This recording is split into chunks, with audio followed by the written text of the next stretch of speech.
Throughout our bodies, there is a dedicated line of defense. The immune system protects the human body from harm caused by foreign bodies like viruses. This is an army of white blood cells made of various immune cell troops. Whenever the body is damaged or infected, these troops can detect it and take action. Each soldier cell has its own job to do. Cytokines are used to convey orders and launch the proper immune response. After the mission is complete, the response ends. But some people's immune cells inexplicably go rogue and attack normal cells, leading to excessive inflammation and tissue damage. Eventually, this can cause inflammatory or autoimmune diseases like rheumatoid arthritis, a very common autoimmune disorder. The 2020 Tongue Prize in Biopharmaceutical Science was awarded to 3 scientists with outstanding achievements in cytokine research. They helped develop cytokines as targets of biologics to treat inflammatory diseases, bringing hope to a multitude of patients around the world with autoimmune and inflammatory diseases.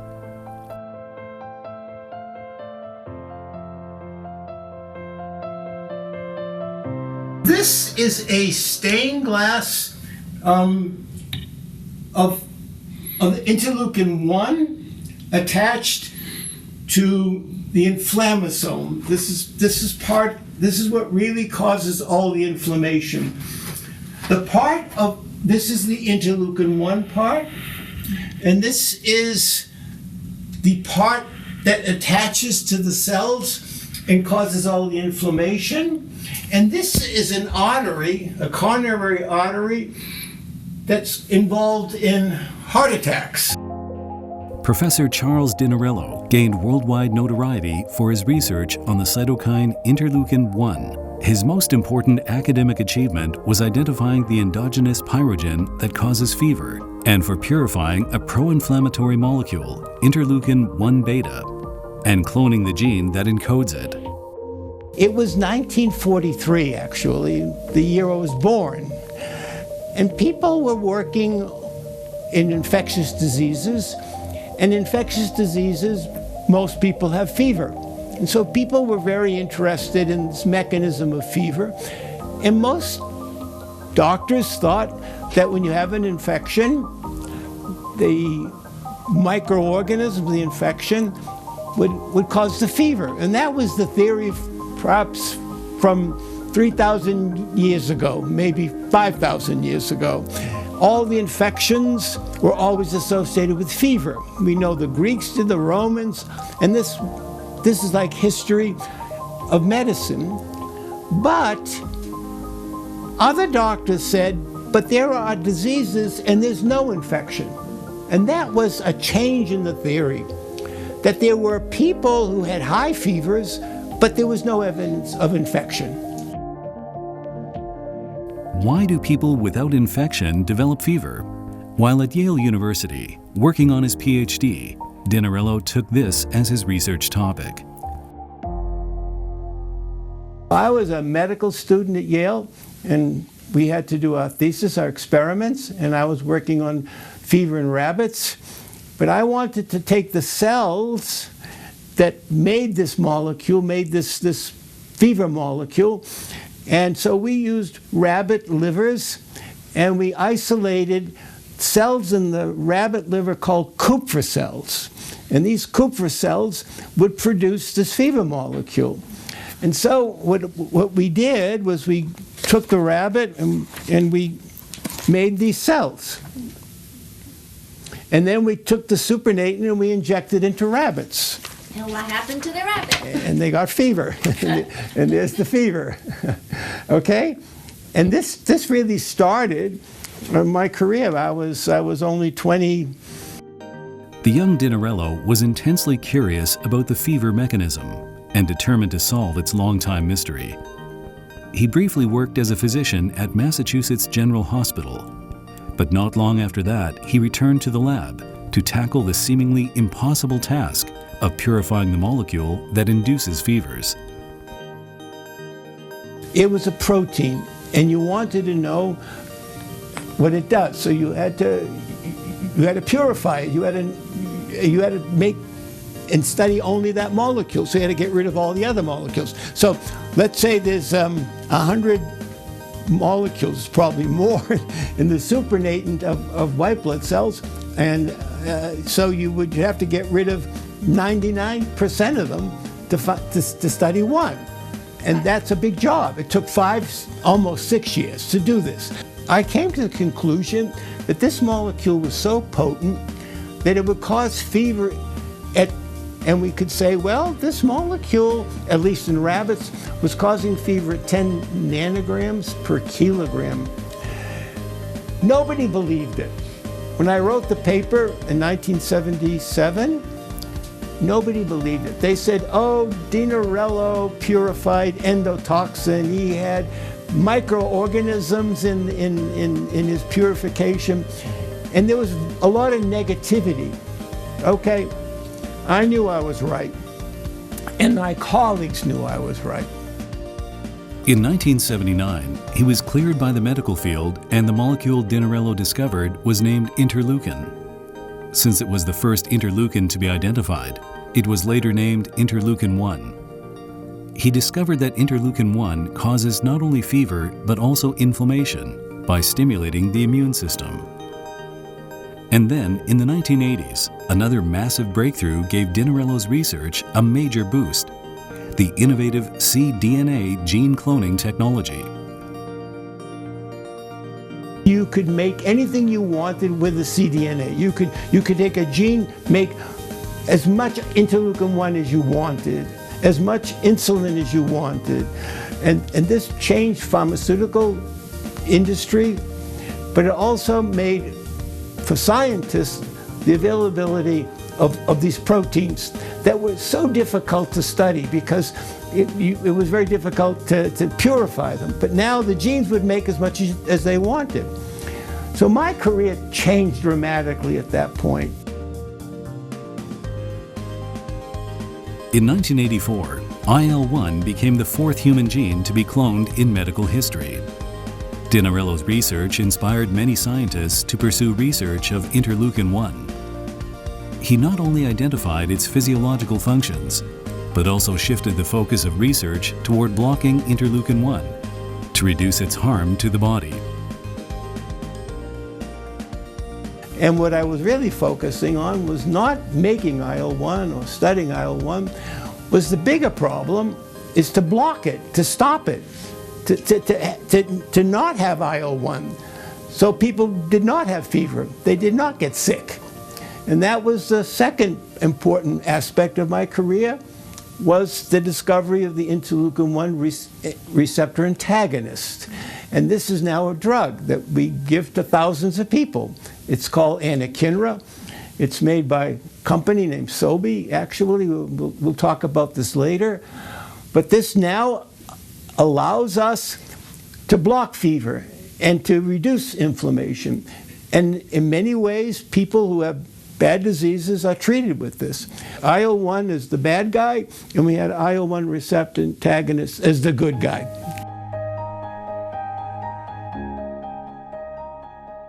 Anakinra, Kineret, was approved in 2001 for the treatment of rheumatoid arthritis. And additional indications have continued to be developed.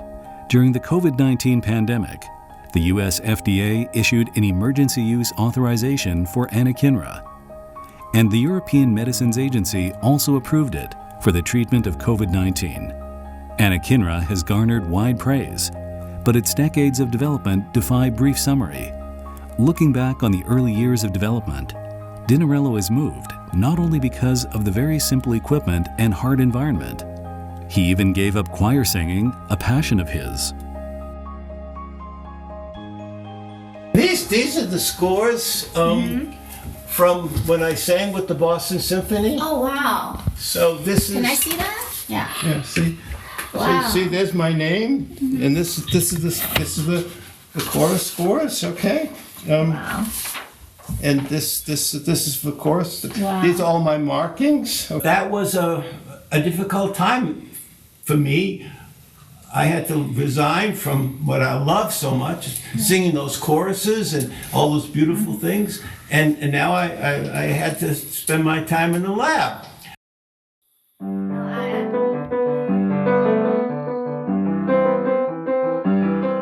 Italian blood flows in Dinarello's veins. He has loved music since he was a child, and in university, he even risked his life traveling alone to then-communist East Germany to visit Bach's hometown. His mother once encouraged him to continue pursuing music, but Dinarello followed his father's advice and dedicated himself to interleukin-1 research. Between 1983 and 2002, thousands of papers he published were cited by the medical community at large. He received numerous major international awards, including the 2020 Tung Prize in Biopharmaceutical Science, the cash winnings of which he selflessly donated to the Interleukin Foundation.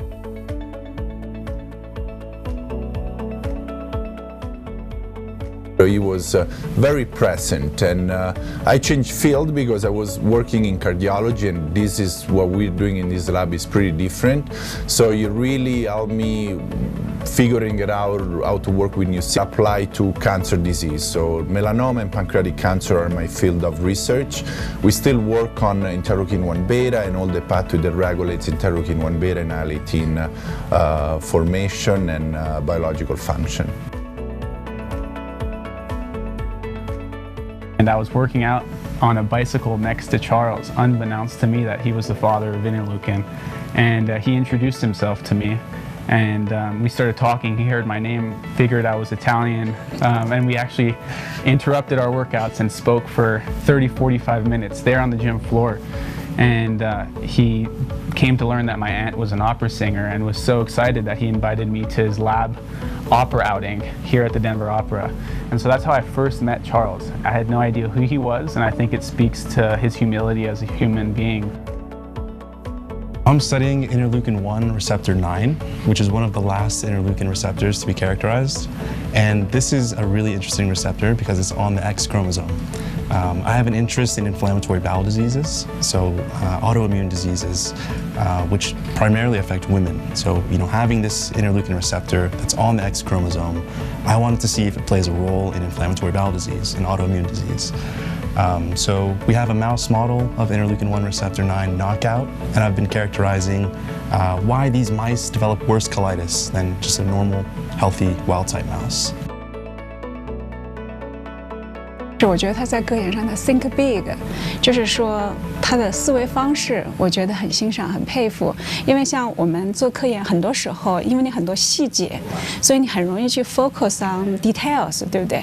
我们可能做很多的实验，但是你去分析你的 data 的时候，很多人就是会局限在某一个地方，就是我会想从这个我看到什么，但是你看到的 picture 还是比较 small。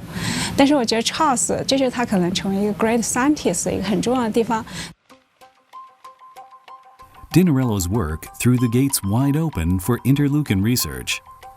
More than 50 interleukins have been discovered to date, and drugs have also been developed. Scholars have called Dinarello the father of interleukin. Back in the early 1980s, while everyone was still busy digesting Dinarello's work on the discovery of interleukin-1, another important piece of the immune regulation puzzle also gradually emerged. Professor Mark Feldmann of the University of Oxford discovered another important cytokine, tumor necrosis factor, TNF, from the diseased joints of rheumatoid arthritis patients. At the time, human knowledge of the immune system was still very limited. When in medical school, immunology was taught, and we had 8 lectures, and these lectures were mostly about how the immune system can make antibodies that allow you to decide which bacterium you actually have. But all the great discoveries of immunology that were being made across the road from university in the Hall Institute, we heard nothing about that at all. So I didn't make the choice of immunology myself. It was fortuitous, but it was a wonderful choice because progressively we've become aware in the last 50 years that nearly all our diseases are actually immune influenced. not only autoimmune diseases, but also infectious diseases, cancer, degenerative diseases like atherosclerosis, Alzheimer's. All of these involve the immune system. So this was a very good decision. Feldmann, from a Jewish family in Poland, moved to France with his family due to war, and later relocated to Australia, where he grew up. He received medical education and his doctoral degree at the University of Melbourne. The project I was given to work on was how to optimize tissue cultured immune responses, taking immune cells, in this case from a mouse, and getting them to do outside the body what they do inside. Now you can ask, why is that important? Well, it's because you can study things in more detail. Once if things can be working well outside the body, then you can study much more detail which cells are important, which molecules are important, and that's what I was able to do. And this was a really good research topic to work on because it had so many potential implications. You could use it when I was given this puzzle to solve. Tissue culture immune responses were working 1 day out of 4 or 5. So since science is based on reproducibility, if something happens once out of every 5 times, you don't know if that's the right answer. It may be that the 4 times when it doesn't happen is more important. So only when it works regularly, reproducibly, is it science. So that was my project. Using cells from the spleen of mice, Feldmann created a system for immune research.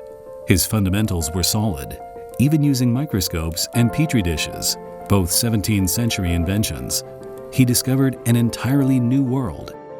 One of the very few tools that medical students ever use is a microscope. That's been discovered in the 17th century. They're well established, and it's part of medical practice to look at normal tissues. That's called histology. Diseased tissue, that's called pathology. And to my surprise, that experiment had not been done. So we had to work out how to do it, to adjust a microscope to be able to work in the tissue culture system. And it turned out that when the cultures were working, the cells were all stuck together. They were stretched out. When they were not working, they were all little round balls. So you could tell what was working, what wasn't working, and that facilitated optimizing the conditions, because you can take all the cells in a mouse immune organ, the spleen, and separate them, T cells, B cells, macrophages. And so you could understand which cells you needed. And this is, so my work for part of my PhD, and after my PhD, my postdoctoral period in London, was to study the interactions of these cells. Did these cells have to touch each other? Were there soluble molecules released? He successfully cultured T cells and B cells separately in a single petri dish, and then found that immune cells using cytokines could signal one another without direct contact. This sparked his curiosity and interest in cytokines. Originally interested in autoimmune thyroiditis, Feldmann had to redirect his research due to practical considerations. So thyroid, the most common autoimmune diseases are in the thyroid. And I was particularly interested in these diseases because my mother had it, and later I developed it as well. So it was in the family. My mother had autoimmune thyroid diseases. But also the treatment of thyroid autoimmunity by surgery works very well. And there are also drugs, so there was no unmet need, and therefore not much interest in a big project to improve the treatment of something that didn't need improvement. But rheumatoid arthritis is also very common, but at the time in the 80s was a very terrible disease, and not much effective treatment. Patients inside hospital needing to be, patients having surgery, patients in wheelchairs, walking frames. It was a pretty bad life of chronic pain. And rheumatoid arthritis is a systemic autoimmune disease. Its symptoms include swelling, stiffness, and severe pain in joints in the fingers, knees, and ankles. Severe cases may even lead to deformity and loss of functionality. Statistics indicate that between 0.5 and 1% of adults worldwide suffer from the condition. Cytokines are the alarms of the immune system. When pathogens enter the body, immune cells secrete pro-inflammatory cytokines, triggering an appropriate inflammatory response. Once the threat is neutralized, anti-inflammatory cytokines signal the immune system to return to normal. When this regulation malfunctions, there is continuous erroneous signaling, leading to excessive inflammatory response, which can cause tissue damage. Hundreds of cytokines in humans are now known. However, in 1984, cytokine research had just begun. Feldmann and his colleague Ravinder Maini discovered multiple pro-inflammatory cytokines in the diseased joints in patients suffering from rheumatoid arthritis, offering further proof of TNF as the missing piece of the puzzle in the treatment of rheumatoid arthritis.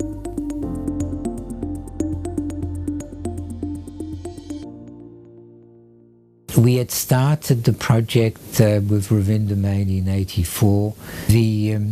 That first data we had that anti-TNF blocked the production of interleukin-1 in joints was in 1989.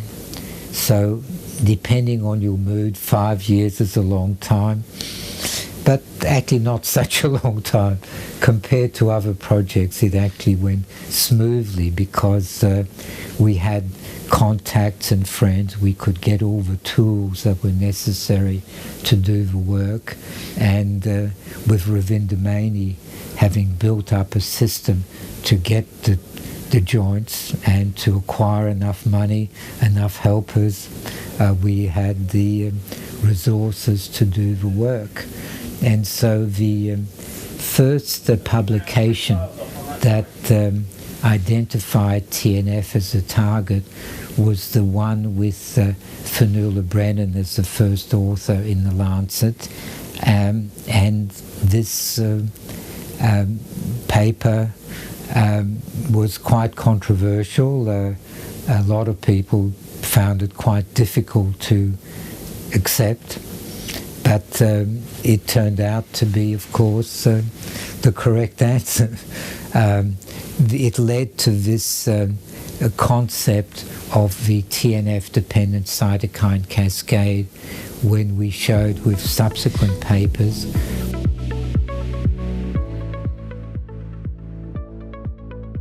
And we hypothesized that that might involve cytokines. So there were two critical experiments. One was carried out in vitro on joint tissue obtained from rheumatoid arthritis patients. And the tissue is broken up by enzymes, and then the cells are resuspended in tissue culture medium.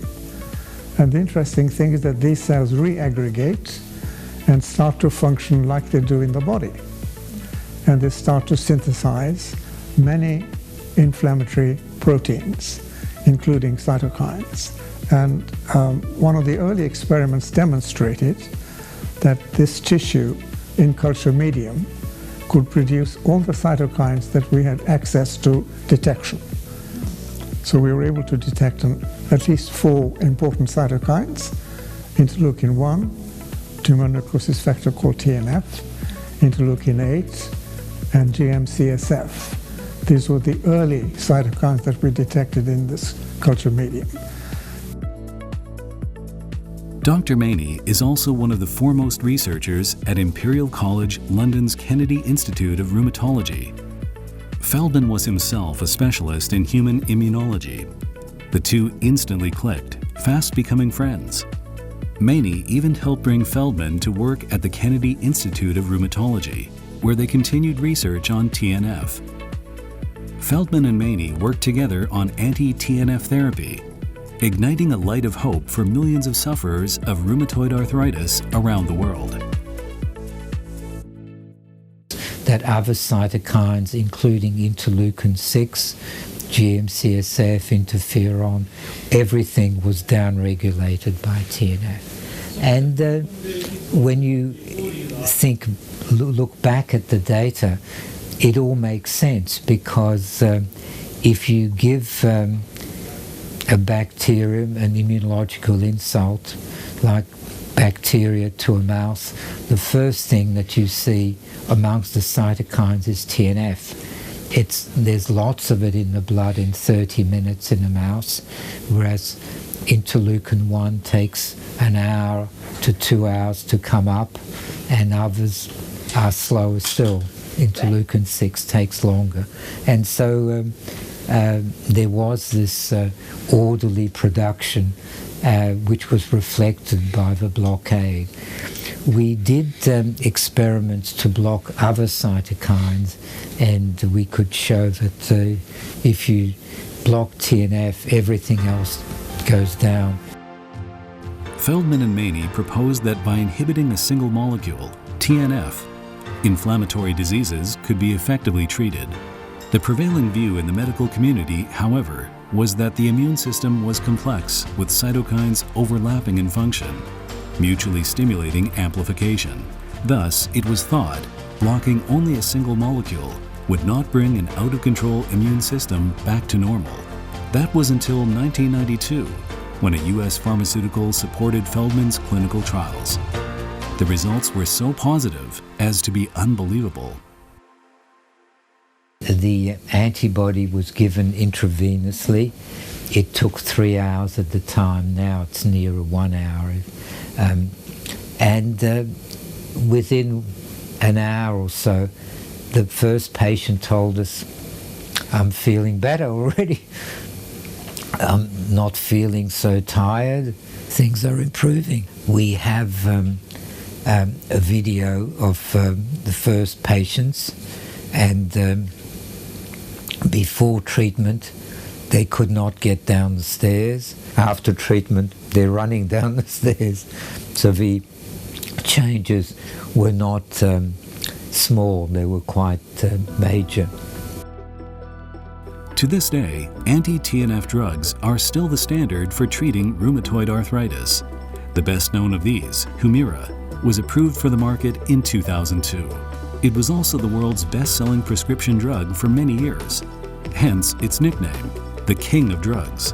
Many biosimilars have been developed recently that can effectively treat autoimmune and inflammatory diseases. Feldmann, who proposed and proved it in theory, while also leading in the R&D and clinical application of its biologics, has made outstanding contributions. Osaka, in Japan's Kansai region, is the country's second biggest city, with a very modern, thriving urban landscape and a deep historical and cultural heritage. Osaka also happens to be a research hub in human immunology. Professor of immunology at Osaka University, Tademitsu Kishimoto, discovered interleukin-6 and its receptor, and developed an anti-interleukin-6 receptor antibody, driving the field from basic research to clinical application. His work contributed another major piece to the puzzle of human immune regulation. The immune system to lymphocyte, T lymphocyte and B lymphocyte. B lymphocyte produce antibody, but the presence of T lymphocyte is essential. So I thought it's already more than 50 years ago that B lymphocyte, T lymphocyte produce certain molecules which stimulate B cells and induce antibody production. So I followed followed what kind of molecules are produced by T cells, and we found that molecules and isolated, and it is now called interleukin 6.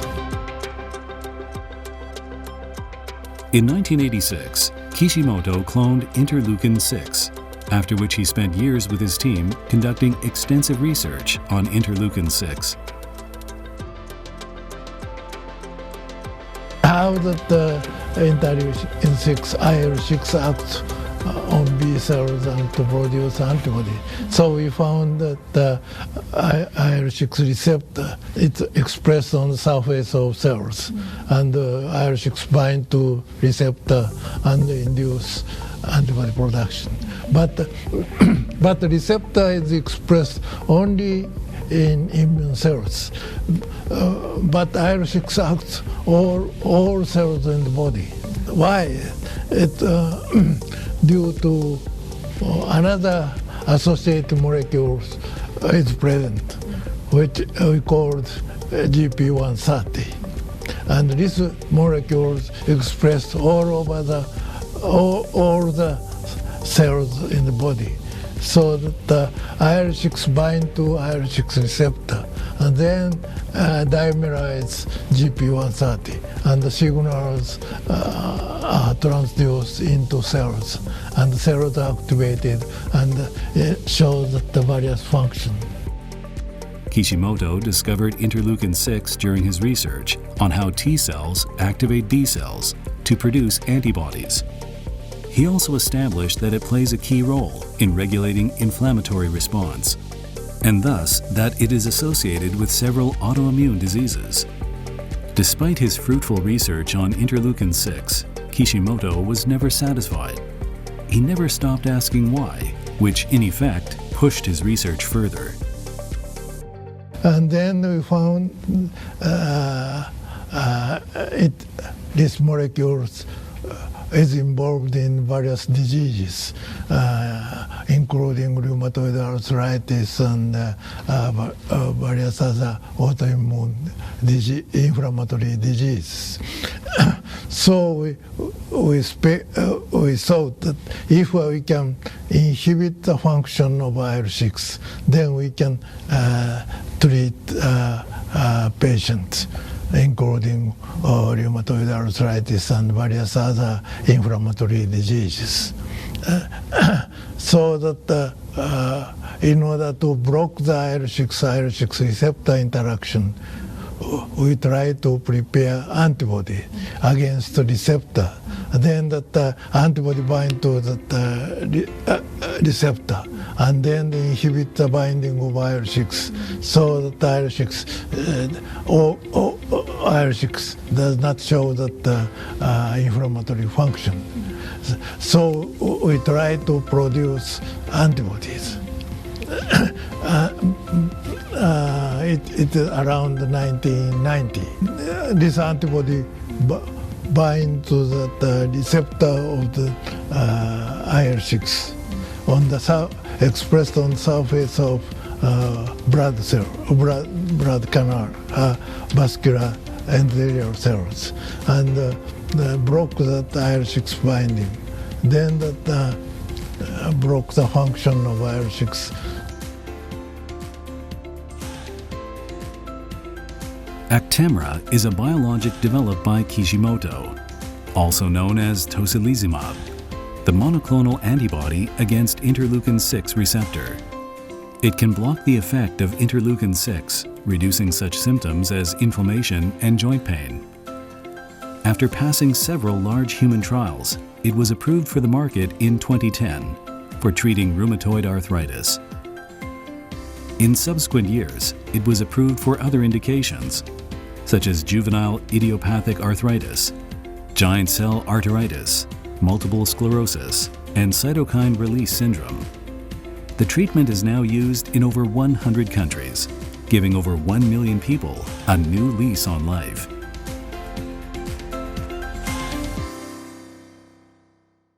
Actemra, the tocilizumab, is a very evolutionary drug for the patient with rheumatoid arthritis. So when I become a rheumatologist, of course I met so many arthritis patients, and the rheumatoid arthritis is a very major immunological disease in Japan. And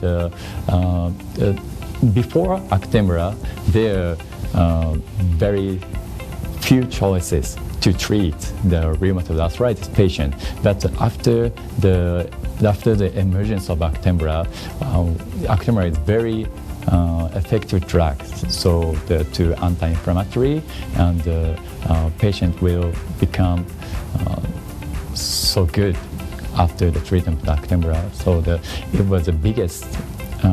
It was a very nice, best choice for the rheumatoid arthritis patient. So it was 40s or 50s years old woman. She presented with the arthritis in whole body. So, example, the wrist and the elbows and the shoulders and knees and ankles. And we diagnosed her the rheumatoid arthritis immediately. And so we should start treatment for her. So I chose the very mild anti-rheumatoid arthritis drugs. So it was oral drugs that it was not effective for her. So after 1 month or 2 months, unfortunately she could not walk at all. Yeah. So she came on the wheelchair in front of me, and I decided to use Actemra, tocilizumab, for her. And after 1 or 2 time treatment with tocilizumab, she started to walk, and her symptoms, her arthritis, almost completely gone. Yeah, it was very impressive case for me, and importantly, it was not a rare case.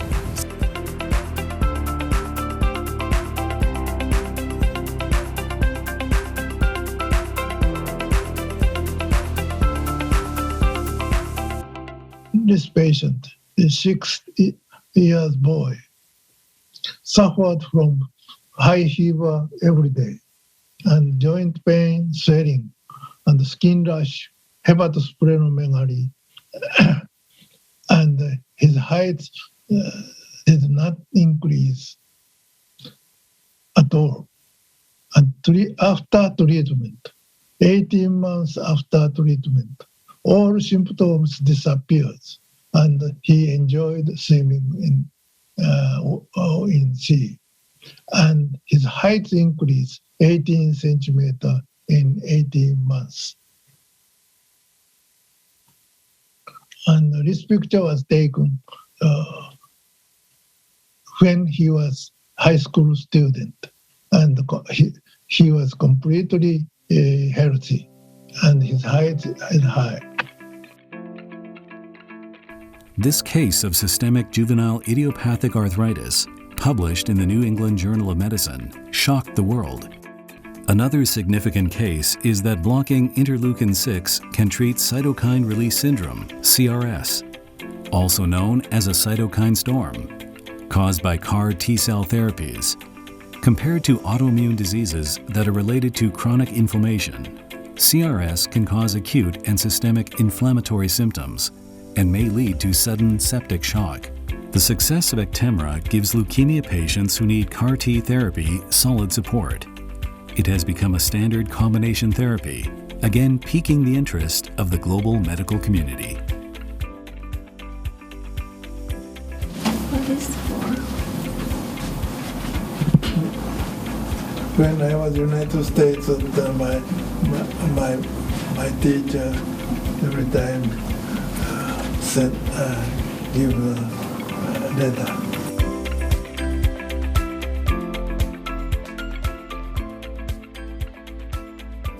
Kishimoto has strong ties to Osaka. He grew up there, obtained his comprehensive medical education at Osaka University. In 1970, he went to the Johns Hopkins University to work as a researcher and assistant professor. After 4 years, he returned to his alma mater in Osaka to contribute his expertise.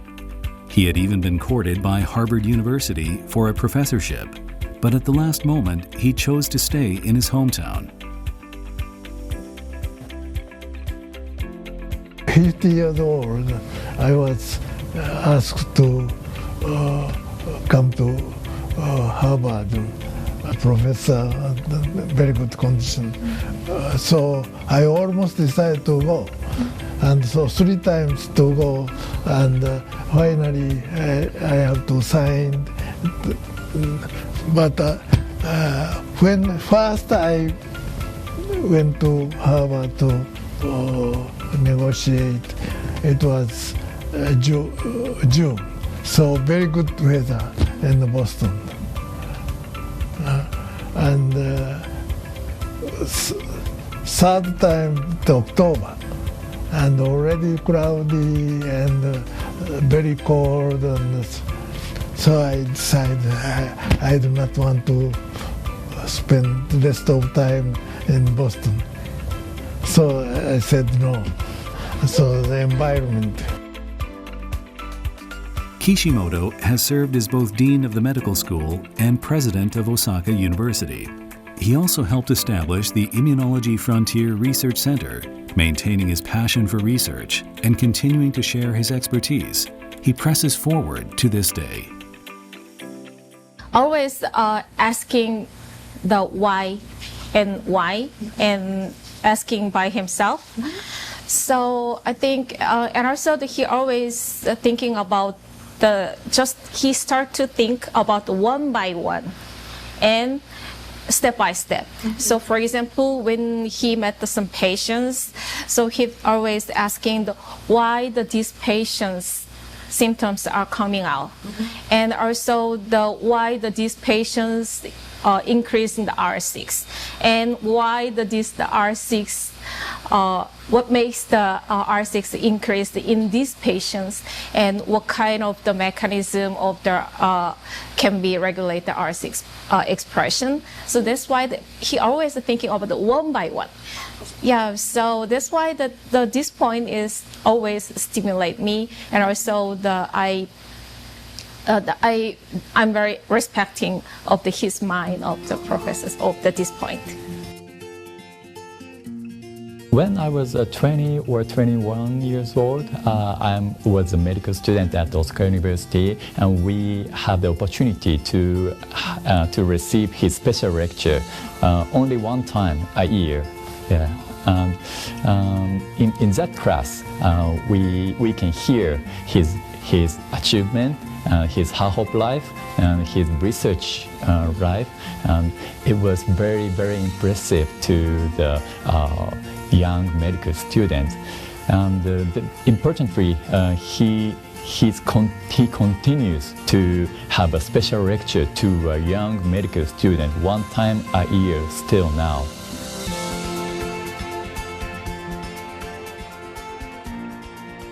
He's a legend. One legend, he's a legend, one word. Yeah. It's a great honor, like, to work with scientists like Kishimoto sensei. Like, more than 50 years he spent doing science. This is very, very amazing. Yes, it's very amazing to stay 50 years in science. For me, it has been 8 years, and sometimes I feel so tired. But always looking at Kishimoto sensei, that he's still doing science, and he's still passionate about science and the finding, and try to understand how it works and do this and guide me and other students. It's really an honor to work with Kishimoto sensei. In 2020, an unforgettable year for all humanity. A novel coronavirus swept the world in seemingly no time at all. People wore masks and avoided face-to-face interaction. Nevertheless, the virus continued spreading. The virus could attack the lungs, causing inflammation and triggering the immune system, which would set off a cytokine storm, a major cause of death from the virus. The US FDA granted emergency use authorization for Actemra in treating severe symptoms, once again proving the potential of cytokine inhibitors in treating a variety of diseases.